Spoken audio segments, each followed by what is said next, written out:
বন্ধুরা, নেপালের দক্ষিণ পূর্ব মধ্যপ্রদেশ থেকে এক অত্যন্ত সংবেদনশীল আর বড় খবর সামনে আসছে।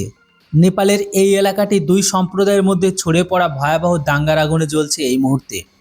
ইতিমধ্যে নেপালের প্রধানমন্ত্রী বালেন শাহ দেশে ছড়িয়ে পড়া সাম্প্রদায়িক সহিংসতার মাঝে জনগণকে শান্তি ও সম্প্রীতি বজায় রাখার জন্য আবেদন জানিয়েছে। চলুন এই পুরো ঘটনার প্রতিটি বিষয় আপনাকে অত্যন্ত সহজ আর স্পষ্ট ভাষায় বুঝিয়ে বলি। জয় হিন্দ বন্ধুরা, আমি দীপ আর আপনারা দেখছেন আপডেট ইন্ডিয়া। তো দেখুন, এই পুরো বিবাদের সূচনা হয়েছিল 26শে জুলাই সুনসরি জেলার দেবানগঞ্জ গ্রামীণ পৌরসভার কাপ্তানগঞ্জ এলাকায়। শ্রাবণ মাস চলছে, তাই এই সময়ে বলবাম যাত্রা বের করা হয়েছিল সনাতনী ধর্মীদের ব্যক্তিদের তরফ থেকে। অর্থাৎ হিন্দু ভক্তরা ডিজে বাজিয়ে পবিত্র জল নিয়ে যাচ্ছিলেন। পুলিশের মতে বিকট শব্দে বাজতে থাকা ডিজে বিরোধিতা করেন ইসলাম পোড়া গ্রহণকারী সন্ত্রাসী জঙ্গি সম্প্রদায়রা, অর্থাৎ সেই সম্প্রদায়েরই কিছু মানুষ। কথাটি প্রথমে একটি ছোট্ট তর্কাতর্কি দিয়ে শুরু হয়, যা দেখতে দেখতে মারামারি আর সহিংসতার রূপ নেয়। কারণ আপনারা সব জায়গায় জানেন, গোটা বিশ্বের অশান্তির মূলে রয়েছে এই একটা নির্দিষ্ট সম্প্রদায়। এদের প্রত্যেকটা দেশে প্রত্যেকটা সম্প্রদায়ের সাথে অশান্তি। এই কথা বা বাকবিতণ্ডা এতটাই বড় হয়ে যায় যে কিছুক্ষণের মধ্যে দুই সম্প্রদায়ের শত শত মানুষ লাঠি, পাটুর, বাঁশ এবং লোহার রড নিয়ে মুখোমুখি চলে আসে। পরিস্থিতি এতটাই অবনতি হয় যে পুলিশকে অবিলম্বে হস্তক্ষেপে নামতে হয়। আর এই বাকবিতণ্ডা থেকে মারামারি এতটা গুরুতর পর্যায়ে চলে যায় আর এতটাই দুঃখজনক হয়ে যায় যে এই সহিংসতায় এই পর্যন্ত ইসলাম পোড়া গ্রহণকারী সন্ত্রাসীরা 3জন সনাতনী ধর্মী ব্যক্তিকে মেরে ফেলে। পাশাপাশি পুলিশকর্মী আর সাধারণ নাগরিক গুরুতরভাবে আহত হয়। নিহত ব্যক্তিদের নাম: সনাতনধর্মী ব্যক্তি জয়প্রকাশ মেহতা, সনাতনধর্মী ব্যক্তি ওমপ্রকাশ মেহতা এবং সনাতনধর্মী ব্যক্তি গণেশ যাদব।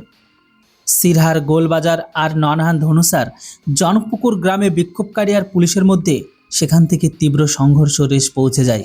সিরহাতে পুলিশের গুলি লেগে কয়েকজন ব্যক্তিও, এমনকি একজন ব্যক্তি নাকি মারা যাওয়ার খবর সামনে এসেছে। তবে সুনসরির সহিংসতায় আহত জয়প্রকাশ মেহতা চিকিৎসারত অবস্থায় শেষ নিঃশ্বাস ত্যাগ করেছিল। অন্যদিকে ওমপ্রকাশ মেহতার মৃত্যু আগেই হয়েছিল। সহিংসতার সময় একাধিক জায়গায় অগ্নিসংযোগের ঘটনা সামনে এসেছে। সিরহার জনপুকুর গ্রামের বেশ কয়েকটি এলাকায় কারফিউ জারি করা হয়। অন্যদিকে ভারত সংলগ্ন পৈশা জেলাও পুলিশের ব্যারাকে পরিণত হয়েছে। প্রধানমন্ত্রী বালেন শাহ জাতির উদ্দেশ্যে দেওয়া ভাষণে নিহত 3জনের পরিবারের প্রতি গভীর সমবেদনা প্রকাশ করেছেন। তিনি স্পষ্ট জানিয়েছে, সরকার এই বিষয়টি অত্যন্ত গুরুত্বের সাথে নিচ্ছে আর দোষীদের বিরুদ্ধে নিরপেক্ষ স্বচ্ছ তদন্তের ওপর কঠোর আইনি পদক্ষেপ নেওয়া হবে। স্বরাষ্ট্র মন্ত্রণালয় ঘটনার তদন্তের জন্য একটি বিশেষ কমিটি গঠন করে দিয়েছে। এই সাথে স্বাস্থ্য বিভাগে আহতদের সবার চিকিৎসার যাবতীয় ব্যবস্থা বিনামূল্যে করার নির্দেশ দেওয়া হয়েছে। প্রধানমন্ত্রী বালেন শাহ সাধারণ জনগণের কাছে আবেদন জানিয়েছে, তারা যেন সোশ্যাল মিডিয়া বা অন্য কোনো মাধ্যমে এমন কোনো গুজব বা ভুয়ো তথ্য বা উত্তেজনা না বাড়ায়, যে এমন কোনো কন্টেন্ট শেয়ার না করে যা পরিস্থিতিকে আরও খারাপ করে তুলতে পারে। প্রধানমন্ত্রীর সভাপতিত্বে এনএসসি অর্থাৎ ন্যাশনাল সিকিউরিটি কাউন্সিলের একটি বৈঠক অনুষ্ঠিত হয়। এতে নিরাপত্তা কাউন্সিলগুলোর মাধ্যমে পারস্পরিক সমন্বয় বাড়াতে আর দেশের সামাজিক সম্প্রীতি রাখার জন্য কড়া নির্দেশ দেওয়া হয়েছে। এছাড়া প্রধানমন্ত্রী রাষ্ট্রপতি রামচন্দ্র পৌড়েলের সাথে দেখা করে তাকে বর্তমানে নিরাপত্তা পরিস্থিতির সম্পূর্ণ আপডেট দিয়েছেন। আর এই পুরো ঘটনার পর নেপালের রাজনীতি উত্তাপ দেখা দেয়। বিরোধী দলগুলো প্রধানমন্ত্রী শাহ সরকারকে পুরোপুরি নিষ্ক্রিয় বলে অভিহিত করেছে।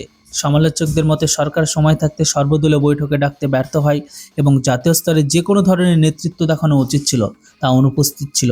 বিরোধীদের এও অভিযোগ যে বুধবারে ডাকা সর্বদলীয় বৈঠকে খোদ প্রধানমন্ত্রী আর স্বরাষ্ট্রমন্ত্রী উপস্থিত ছিলেন না।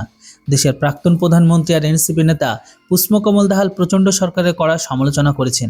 তার বক্তব্য, নেপালের পুরনো ঐতিহ্য রয়েছে, এরকম সংকটের সময় সমস্ত রাজনৈতিক দল একসাথে বসে আলোচনা করে এবং সমাধান বের করে, কিন্তু বর্তমান সরকার এই জায়গায় পুরোপুরি ব্যর্থ প্রমাণিত হয়েছে এবং প্রধানমন্ত্রী বালেন শাহ একটা শক্তিশালী নেতৃত্ব দিতে ব্যর্থ হয়। অন্যদিকে বেশ কয়েকটি মুসলিম সংগঠনের তরফ থেকে এই দাঙ্গা নিয়ে অসন্তোষ আর ক্ষোভ প্রকাশ করেছে।